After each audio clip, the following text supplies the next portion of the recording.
We cover a pretty big regional area here, at least from my viewpoint.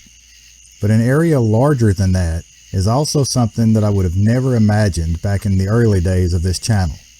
The sheer reach these stories have made and the people that take the time to send me messages. And while I'm trying to cover as many of them in the new Porch-like Confessions series we're working on, other requests or larger segments come from all over. Regionally close in the grand scheme of things, but still outside the South. They usually start off with, "I know this isn't from the South, but you should look into blah blah blah." And many times I do, just for the plain enjoyment of it all. Just because I don't report on stories outside of the South doesn't mean I don't love those stories. All across the world, old stories and folklore have a lot more in common than many people realize. But there's another group of comments that I get that have one thing in common. Check out this story. You'll love that story. Have you ever heard of this or that? And all of those come from the same place, Texas.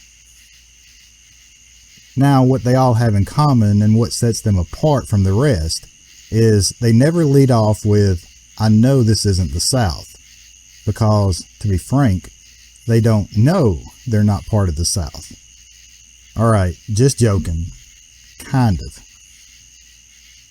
But whenever I playfully point out in the comments that Texas isn't part of the South, you guys don't shy away from letting me know your thoughts. And to be honest, it's usually split right down the middle, 50-50. Now, to be fair, when I say the South, and the stories that I started off with here, they all pertain to the Deep South. And I think we can all agree that Texas isn't part of the Deep South. But to be fair, we have strayed outside the shadows of the Deep South a lot over the years to include a larger, more regional South as people know it. I mean, heck, we even venture up north into Appalachia and cover the stories that are a little too dark for our favorite Boston expat storyteller that tried to get little old me shut down because he now owns the copyright on all history of a culture he's stolen for his own. But that's a story for another time. But back to Texas. I started really contemplating on whether to start including Texas into our little footprint here. And as I found out, maybe they should be here, at least eastern Texas. I mean, we do have Florida stories covered here, and Florida is about as Yankee Southern as you can get. East Texas, though, they kind of fit. Another brother from a different mother, so to speak. And to prove the point, I recently sat down with the team over at Cemetery Shrooms, and I tell you what, they have a certain yeehaw fuck the law culture that I can definitely jive with. So I decided to take a peek into what Texas has to offer. And well, it didn't take long for all of the ideas to jump out at me. So I decided to just tackle the first one that came up in my bizarre, twisted search methods. We have a man that owned a candy factory and was well known to give out free candy to the local children. He was so well loved in the area that he became known as the Candy Man. I mean, come on, what on earth could possibly go wrong here?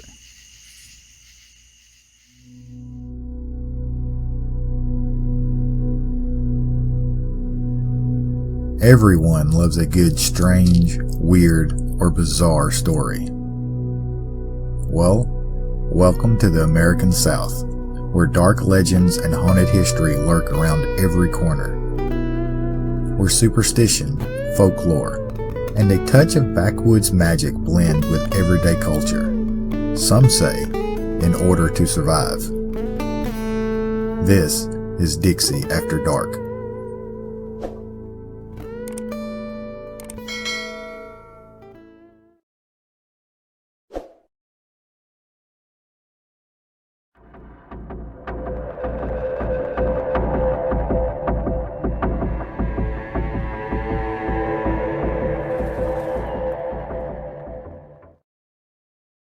There's a home in Pasadena, Texas that's rumored to be haunted by cold spots, unexplained footsteps, and the whispers and shadows of the man that was murdered in its doorway. There is also a rented storage shed on Silver Lake Street in Houston, Texas, said to be haunted. People report an overwhelming feeling of terror and agony there, perhaps due to the 17 bodies that were hidden under its dirt floor. There's also the haunted shore of High Island near Galveston, where at least 6 people were secretly buried, a place where fishermen still report a feeling of being watched, as well as unexplained phantom lights and figures weaving in and out of the fog. You may be asking yourself, why 3 different locations? What do these spots all have in common? Well, they're all connected to one man. Dean Arnold Corll was born December 24, 1939, in Fort Wayne, Indiana, to Mary and Arnold Corll, the firstborn of 2 sons. By all accounts, the Corlls were strict and overly protective parents, causing young Dean to grow up shy and socially awkward. He also ended up being a sickly kid, mostly due to an undiagnosed bout with rheumatic fever, which doctors never caught until it had developed into a heart murmur, pulling Dean out of PE classes and any form of strenuous activity. And on top of this, things were rocky at home between his parents, and ultimately led to a divorce in 1946 when Dean was only 6 years old, shortly before Dean's father was drafted into the Air Force and stationed in Memphis, Tennessee. His mother, Mary, had custody of the 2 boys and opted to move to a small trailer park in Memphis so her boys could keep in contact with their father. Dean's parents did reconcile a few years later, and in 1950, the family moved to Pasadena, Texas, but the second marriage only lasted another 3 years, and the 2 divorced again in 1953.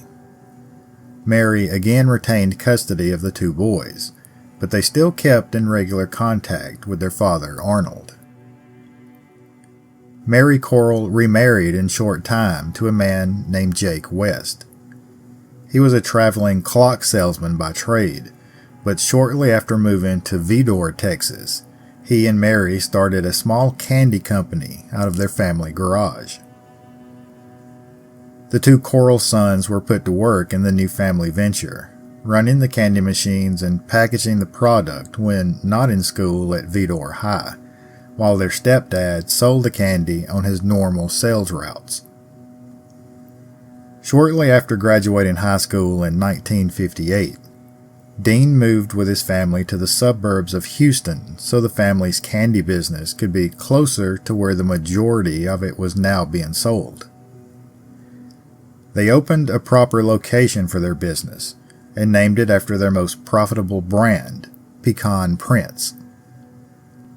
The business continued to grow, but in 1960, Dean Corll was dismissed from the business and sent to Indiana to live and care for his grandmother, her husband having since passed away.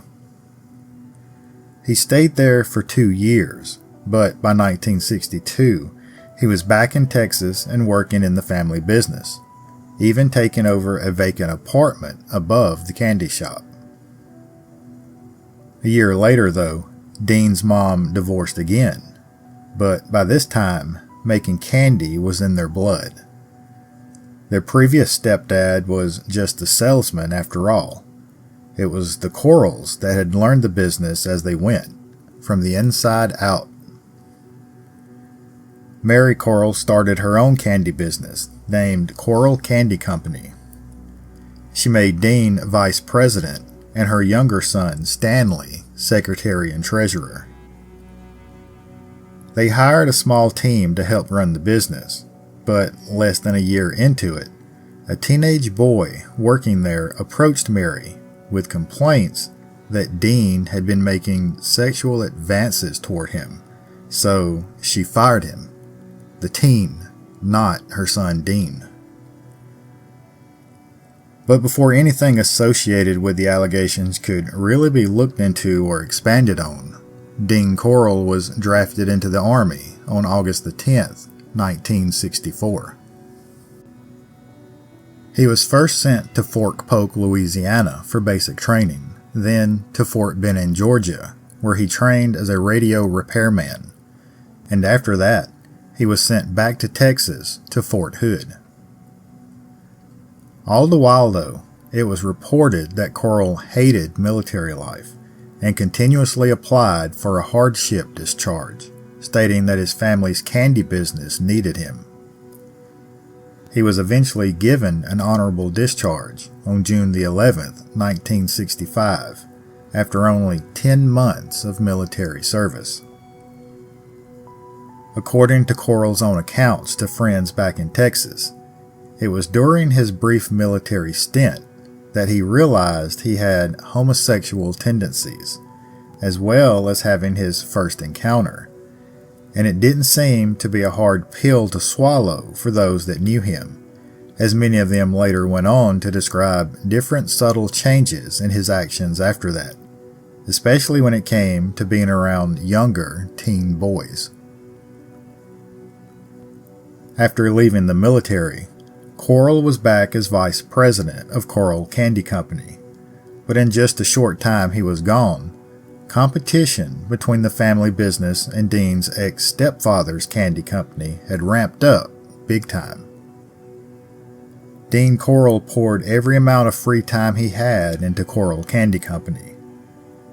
They relocated the business again, this time to West 22nd Street, to be closer to their clientele, and right across the street from Helms Elementary School. Corll took to giving the kids there free candy, free promotional items, so to speak, and it wasn't long before the locals took to calling Dean Corll the Candy Man. Dean's business move worked, and the business began seeing steady growth, enough to where they needed to start hiring help, all of which ended up being teenage boys. Corll also installed a pool table in the back room for employees and any local kids from the area to hang out at nighttime. One of these kids stood out to Corll in particular, though, 12-year-old David Owen Brooks.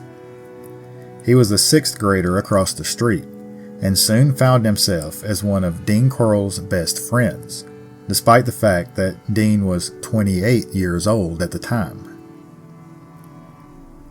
Brooks wasn't the only one, but it did seem that Brooks got most of Corll's attention. Corll took Brooks, along with other kids, to the South Texas beaches pretty often, but it was Brooks that began to look at Corll as a father figure, by his own description.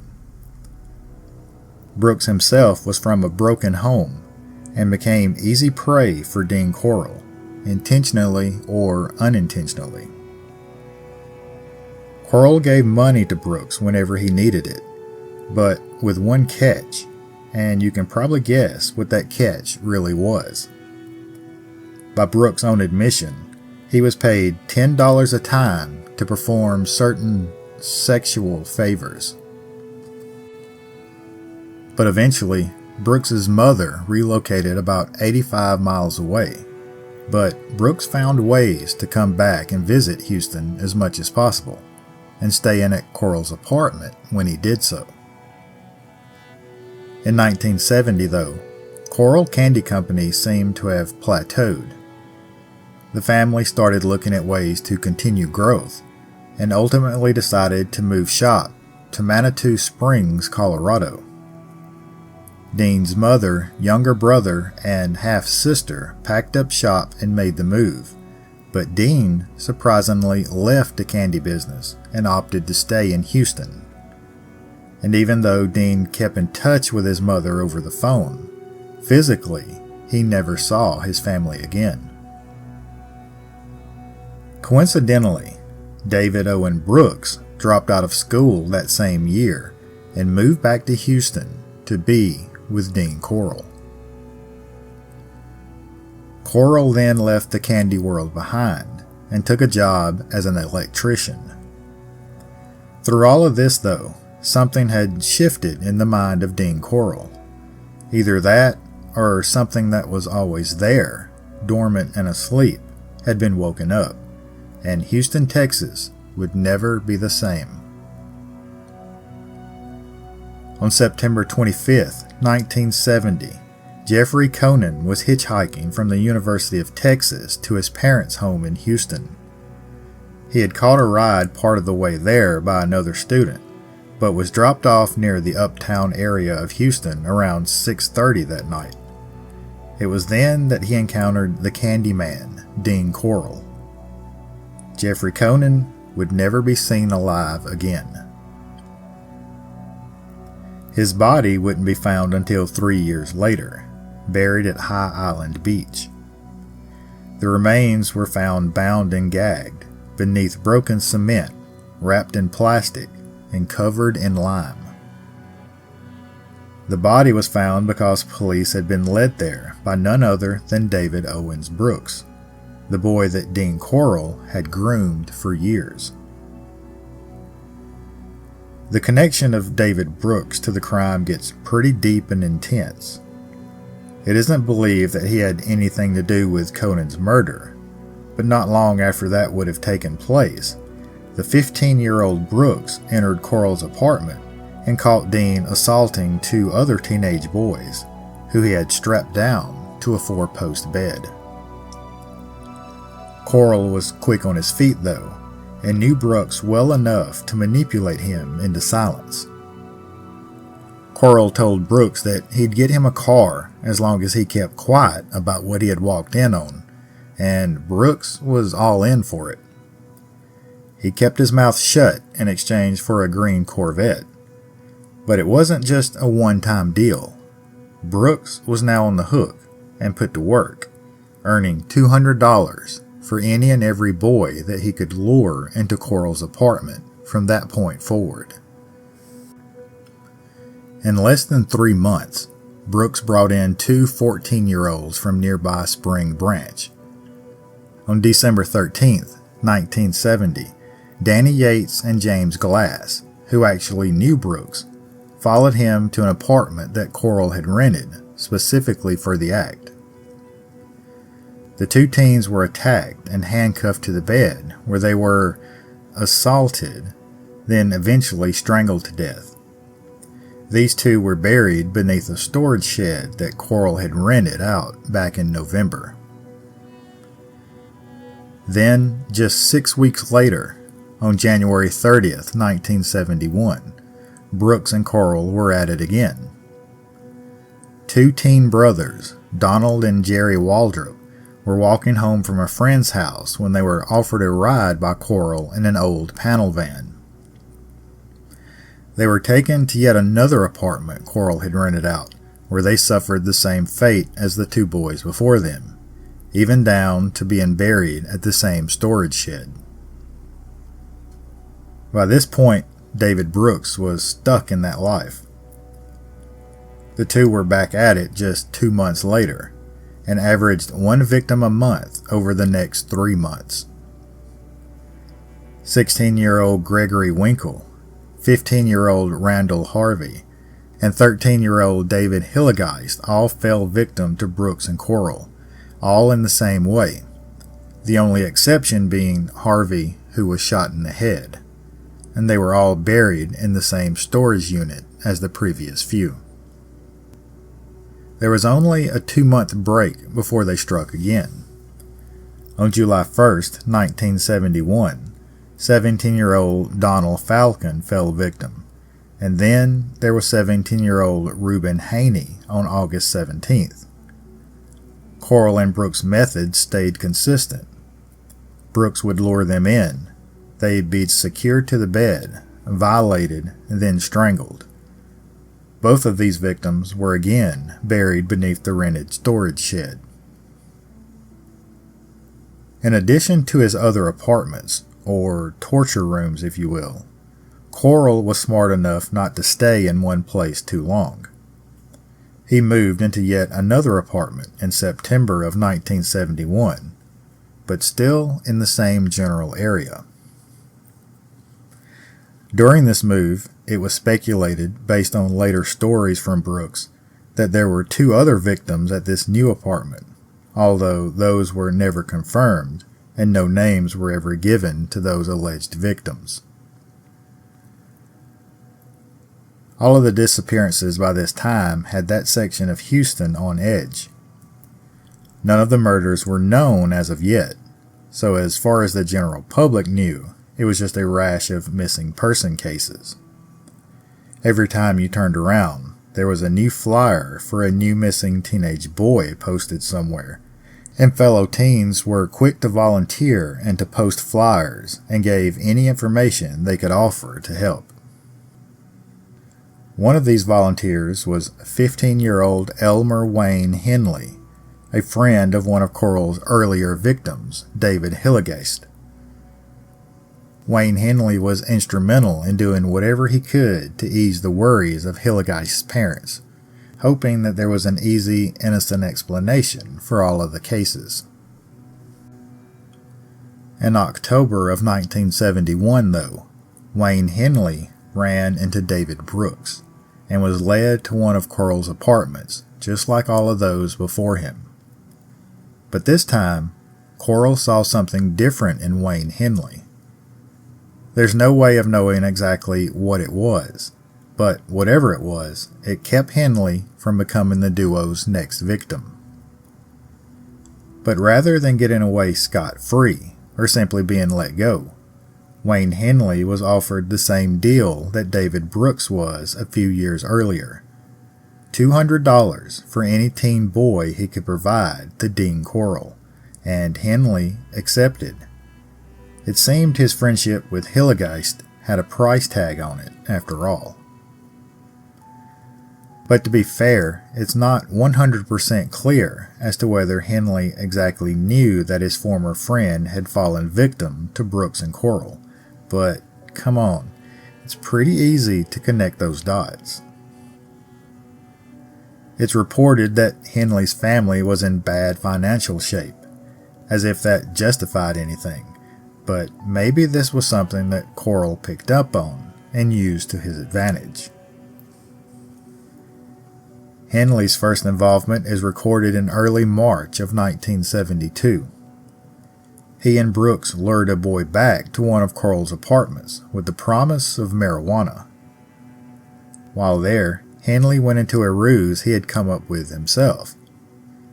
Henley allowed himself to be handcuffed behind his back, then freed himself with a key that he had hidden in his back pocket. He convinced their newest victim how easy it was to escape a pair of handcuffs and offered to teach him. When the boy was allowed to be handcuffed, though, it was game on. Corll then bound the boy's feet and gagged him. At this point, Henley left the apartment, claiming that he had always been told the boys would be sold into slavery. He claimed he had no other idea what Brooks and Corll were really up to. The identity of that specific boy remains unknown to this very day. Later that same month, on March 24th, 1972, the new trio came across an 18-year-old boy named Frank Aguiar. Frank was a friend of Henley's, so Henley persuaded Frank to join them at Corll's apartment to hang out while drinking and smoking. While there, and after becoming a little inebriated, Frank picked up a pair of the handcuffs that were laying on the coffee table. While checking them out, Corll slammed him across the table and used those very cuffs to restrain Frank's hands behind his back. But this time, Corll and Brooks did the deed right there in front of Henley, Henley later claiming that this was the first time he was ever aware that Corll had been having his way with the boys, then killing them. Henley tried to talk Corll out of it, but once it became obvious this would do no good, Henley just stood by and watched. later helping them bury Frank on High Island Beach. Afterwards, Henley not only continued assisting in the kidnappings, but joined in on the torture and the murders. April 20th, 1972 would mark Henley's first fully interactive encounter, all the way through to the end. This one was 17-year-old Mark Scott, someone well known to all three of them, and a boy singled out by Corll himself. And after all of the torture and final strangulation, Scott too was buried on High Island Beach. By this time, Henley's original apprehension was completely gone. He had developed a sick interest in how long someone could withstand torture until finally giving up the ghost. By June, Henley had played key roles in the murder of two more youths, Billy Balch and Johnny Delhomme, both of them being added to the trio's secret burial grounds on High Island Beach. The next victim would be 19-year-old William Rittinger, an assault that would be drug out over 3 days. But this time, in a strange turn of events, Brooks told Corll that maybe they should let this one go, a request that Corll actually did. Rittinger, after 3 full days of full-on assault and torture, was allowed to simply walk away. This angered Henley though, and just a few days later, Henley attacked Brooks, knocking him unconscious. And when Brooks finally woke up, he found himself tied to one of their own torture boards and assaulted by Henley over and over before being released. Despite this, Brooks would continue to work with both Henley and Corll going further. In 1972, Corll rented yet another apartment, and the trio claimed 2 more victims. July 19th was 17-year-old Steve Sickman, and August 21st was 19-year-old Roy Bunton, both of which were buried beneath the old storage shed as the original victims. The trio seemed then to take a month off, but were back at it by early October.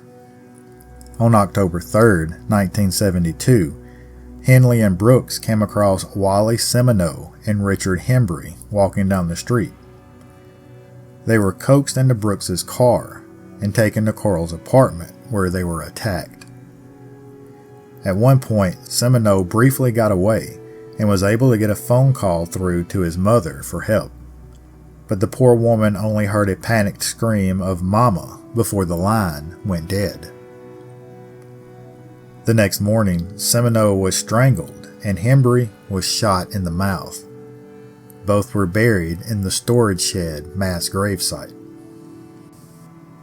The next addition to the storage shed site was in early November, 18-year-old Willard Branch.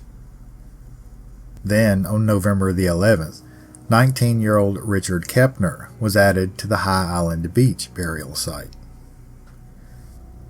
Records then show that Corll rented yet another apartment on January 20th, 1973, where 17-year-old Joseph Lyles was lured into just 2 weeks later on February 3rd.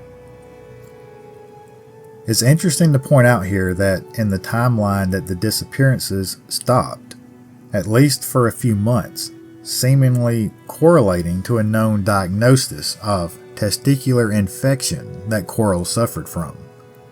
But it seemed once that had cleared up, Corll and the 2 working with him were eager to make up for lost time.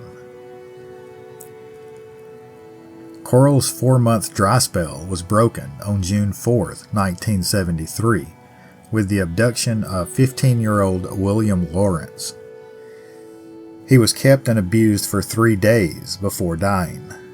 This time, a new burial field was started at nearby Lake Sam Rayburn.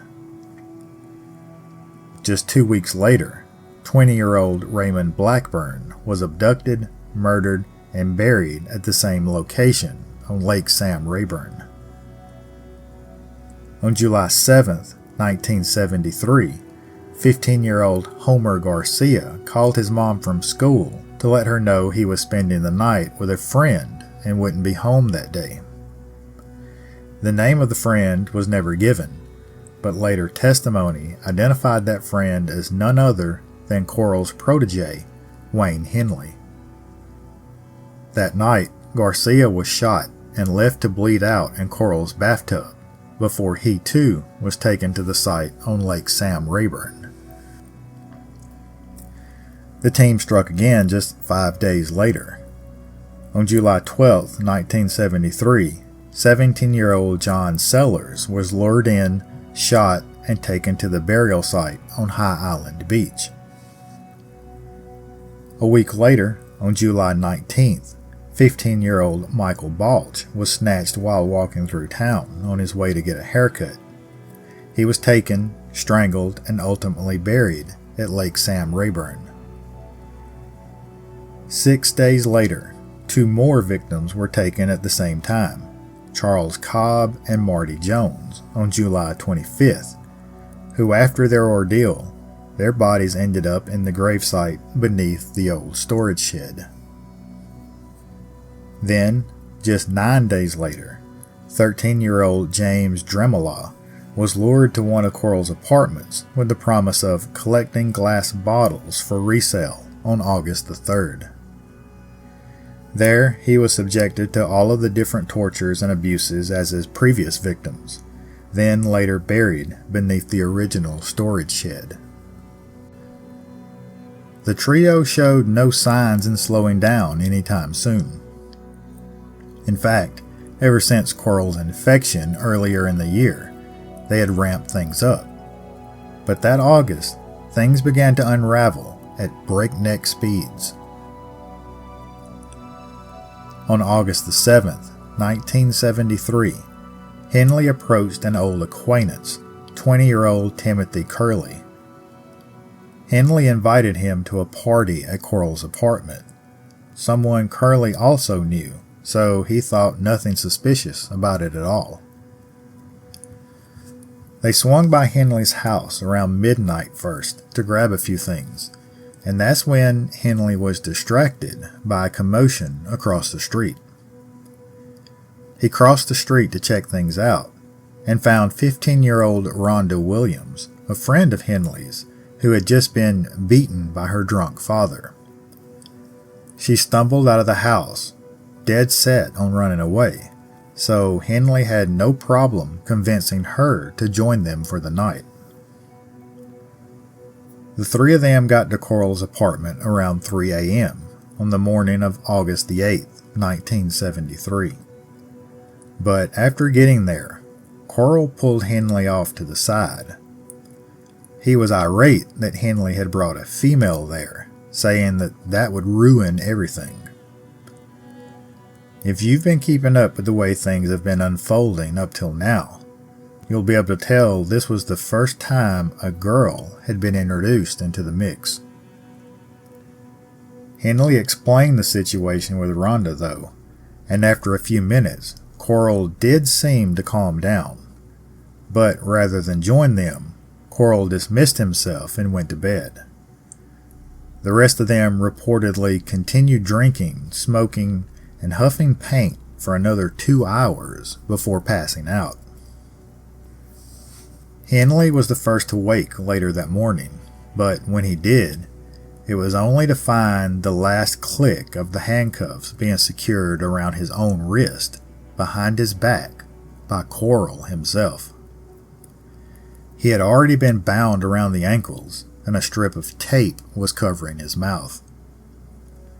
Beside him was both Curley and Rhonda, face down on the floor, both tied up with rope and gagged with tape. When Corll realized that Henley had woken up, he removed the tape from his mouth and told him, "Man, you really blew it bringing that girl here." Corll then told Henley he was going to get rid of all of them. Then, quote, "But first, I'm going to have my fun." Corll then proceeded to kick Rhonda repeatedly in the chest, all while shouting, "Wake up, bitch." But then he turned his attention back to Henley. Henley was dragged into the kitchen, where Corll threatened to shoot him right then and there. Henley had to think fast, and did everything he could to convince Corll that he'd help them get rid of the other two a lot quicker if he'd just let him go. It took some doing, but reportedly after around 30 minutes, Corll seemed to agree and let Henley loose. Then both Henley and Corll dragged the other two into the bedroom, strapped them to either side of one of Corll's torture boards, Curly on his stomach and Rhonda on her back. Corll then put a radio between the two and cranked it up to full volume to muffle any screams that may take place. Henley was given a knife and ordered to cut away Rhonda's clothes while Corll turned his attention to Curly. In doing his thing, Corll had absent-mindedly laid his pistol down on the bedside table.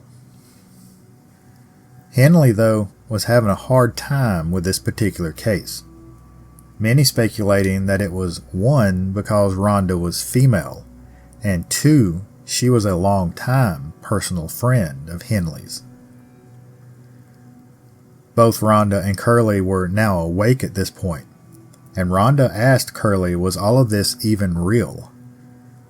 When Henley answered yes, she pleaded, asking her friend, "Are you going to do anything about it?" Henley was really having an internal struggle about it all now. He had stopped what he was doing and began pacing around the room, all while huffing paint from a paper bag. Henley then snapped into action, snatched the pistol from the table, and turned it on Corll, screaming, "I can't go on any longer. I can't have you kill all of my friends." Corll climbed off Curly and confronted Henley, and Henley fired, hitting Dean Corll right in the forehead. But it was only a .22 caliber pistol and failed to fully penetrate Corll's skull. Corll lunged toward Henley again, so he fired 2 more rounds, one that lodged in Corll's spine and the other piercing a lung. Still, Corll didn't go down, but he stopped in shock as he began coughing up blood. Corll turned to run from the room, but his foot got tangled in a phone cord and he fell against the hallway wall. Henley then unloaded the rest of the rounds. Dean Corll then died where he fell. In later testimony about the death of Dean Corll, Wayne Henley told authorities, quote, "Dean would have been proud." Henley then released both Curly and Rhonda, then called the police. Henley admitted to everything, even those cases before that day, telling responding police, quote, "I don't care who knows about it. I have to get it off my chest." He then turned to Curly and said, "If you wasn't my friend, I could have gotten $200 for you." In later questioning, police were initially skeptical of all of Henley's claims, but then started taking it a little more seriously when the names he began dropping were all listed as missing persons from Houston. Not to mention the bedroom of the apartment they responded to had torture boards in it, and the floor was covered in thick plastic sheets.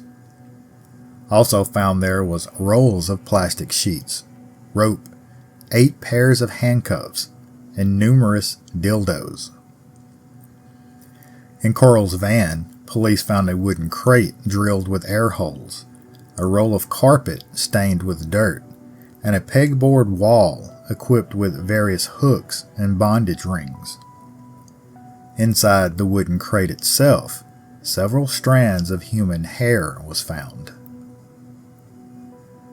To prove his claims, Henley took police to the storage shed, where they found a stolen car, a child's bike, 2 sacks of lime, 2 shovels, and a garbage bag full of teenage boys' clothing.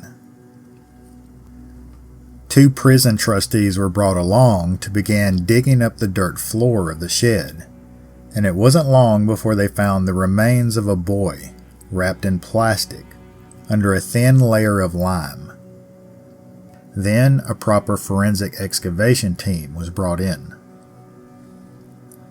I'm going to spare you the details of the state of each body, and especially the signs of what all had been done to them. This story has probably already pushed the limits of the rules here, but as you can imagine, those on staff had never seen anything like this, and most of them could have never dreamed that such things could have took place in today's world. Authorities worked at the shed until 11:55 that night, then called it quits until the next day.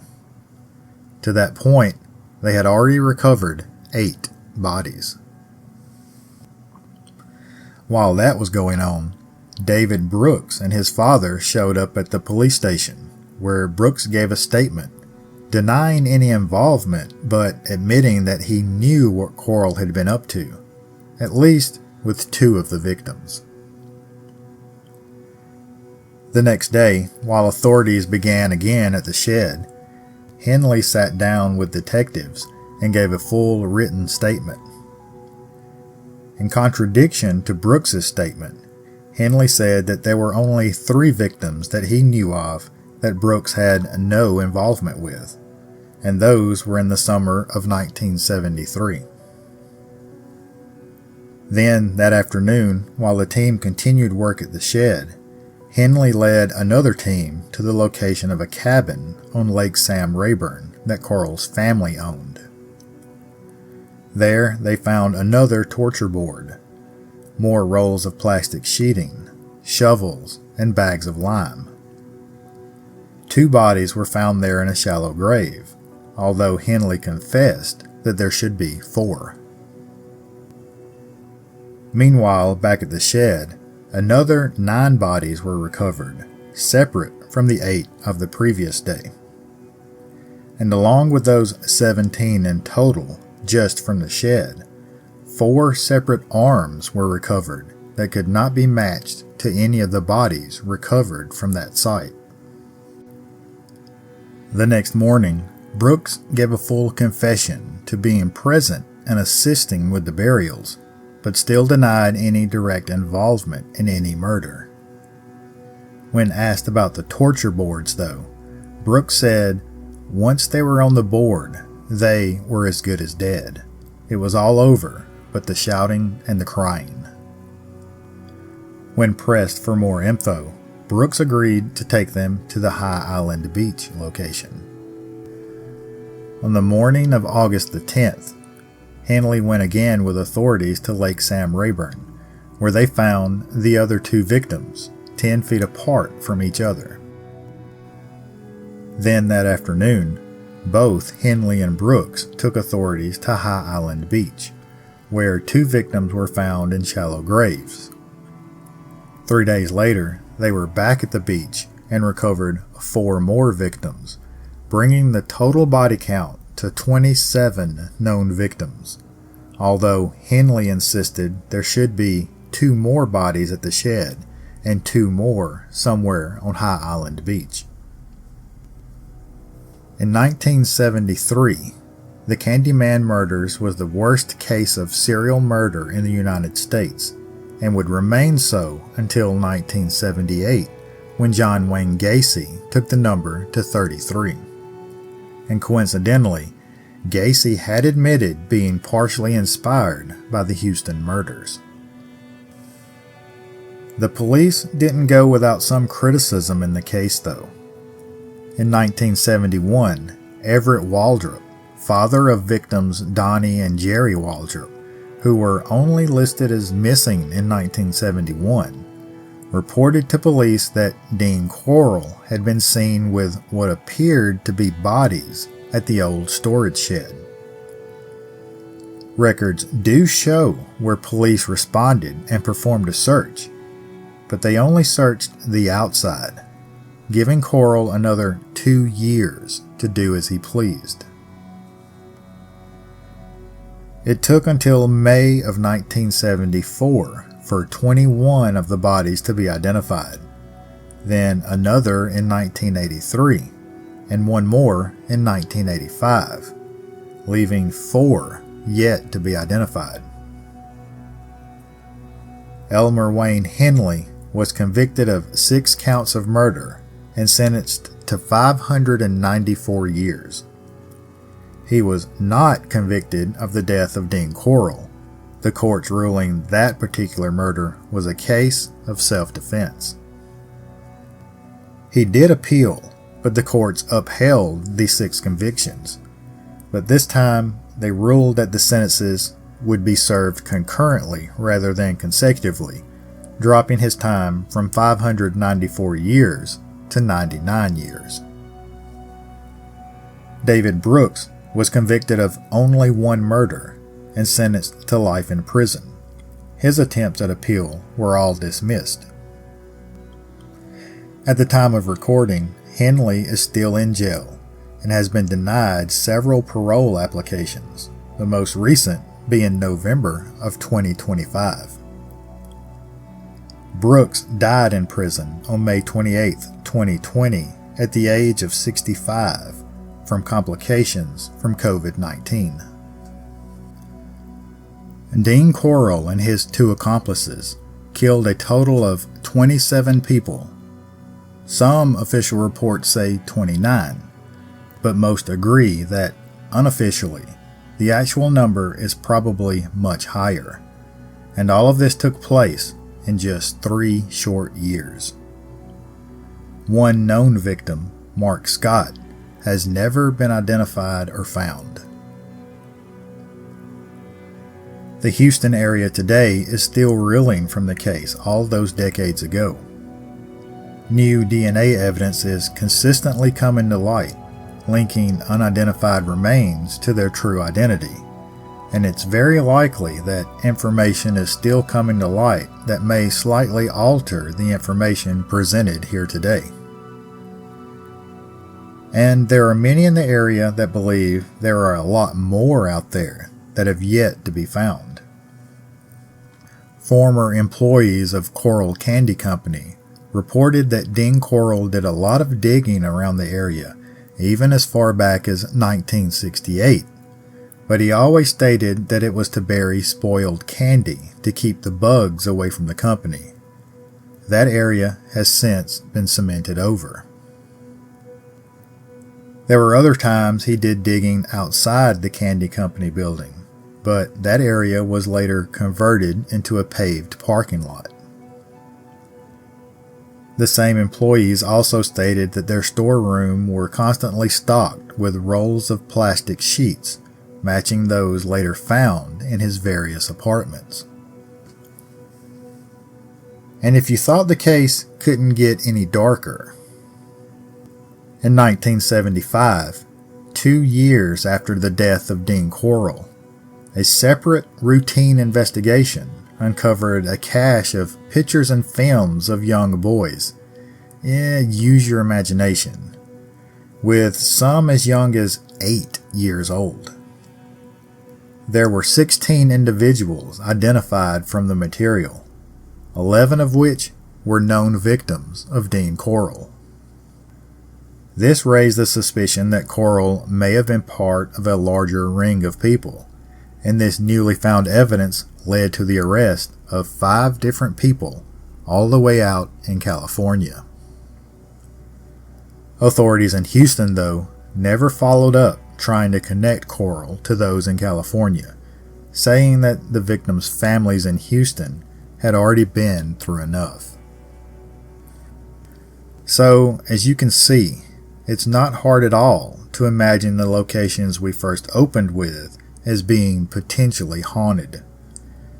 It would be a lot harder to imagine them not being haunted. But be that as it may, I'd rather not revisit those stories after laying out the facts here that led up to that point. With a case as horrible as this one, There's no need to poke and prod into the victim's afterlife. Trust me, their last days were bad enough, and a lot of those details were left out here. They are out there for those of you that can stomach them. But it's ghost stories, these and others, that bring us all together here. Some are beautiful, and others not so much. And this is one of those cases that I wish didn't have to be that way. 27 young lives, at minimum, were cut short in ways none of us even dare to imagine. They don't need to be ghosts. They've suffered enough. And I hope that one day, sooner rather than later, these poor souls can rest in peace.